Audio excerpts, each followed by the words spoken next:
So thinking about hemochromatosis as a possible etiology of liver disease, what is hemochromatosis and how common is it? Yeah, it's a great thought because definitely hemochromatosis is on the list of things that we know can cause cirrhosis. So, in general, hemochromatosis is iron overload, and it's hereditary hemochromatosis when the person has two copies of a mutated gene that interfere with the normal cycle of iron absorption and feedback, typically related to a mutation in hepcidin. It essentially, they have a disorder where they're never telling their body to stop absorbing dietary iron. The iron is absorbed, and where does it go? It will go to the liver, it will go to the joints, to the heart, to the pancreas, to the skin. But in this world where we have a lot of blood tests, it's very rare to start seeing those classic things that we learned about in medical school, like bronze diabetes.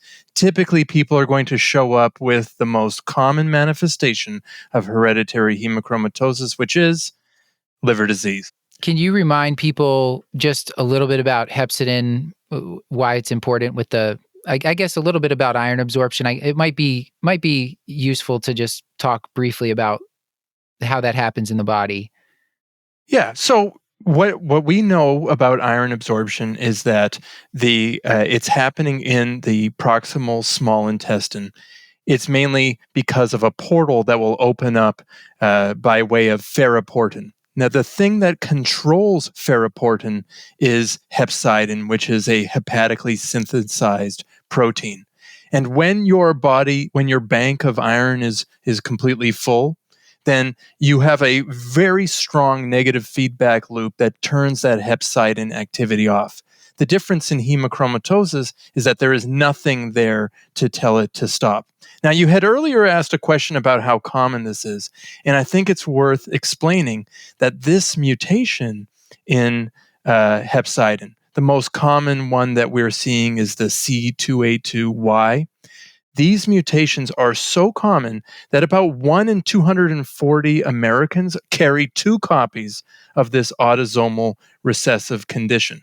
And it's geographically variable, where actually the greatest density of mutations is in Ireland, where 11% of the population is carrying at least one of these defective genes. But you need two copies to have the genetic condition of hereditary hemochromatosis. So, Elliot, for this patient in particular, I feel like we have a lot of things to suspect about underlying liver disease already. Like, we give you a history of underlying diabetes, and this is a patient with obesity, and then even some prior alcohol use thrown into the mix. Like, I feel like we'd have some fairly good explanations for underlying cirrhosis, I guess. But I do see that we test these patients fairly frequently. So I'm wondering, should all patients with chronic liver disease be screened for hemochromatosis, even if we have some suspicion that something else might be going on? Or what should be our general approach in scenarios like this? So I'm going to answer this by giving you my approach and show you a little bit about how I think I would differ a little bit from some guidelines. So I think typically when you read a liver guideline from America or Europe, they'll say once you've identified somebody with severe liver disease like cirrhosis, you should screen for hemochromatosis. But there's a variety of reasons why that's not a good idea in this case. First, this is a hospitalized patient who is ill for some reason. And we know that iron indices are acute phase reactants, and we're not going to get the most reliable tests for many patients in the hospital. This is not the right time for this. Number two is that is just a guideline, and it's not based on any hard data. And what we do know is that this man is presenting with two things that change the pretest probability of hemochromatosis in incredibly important ways. One, he has obesity and diabetes, raising the possibility of metabolic syndrome and NASH. And two, he has prior alcohol use disorder, which is a much more common cause of liver disease than hemochromatosis.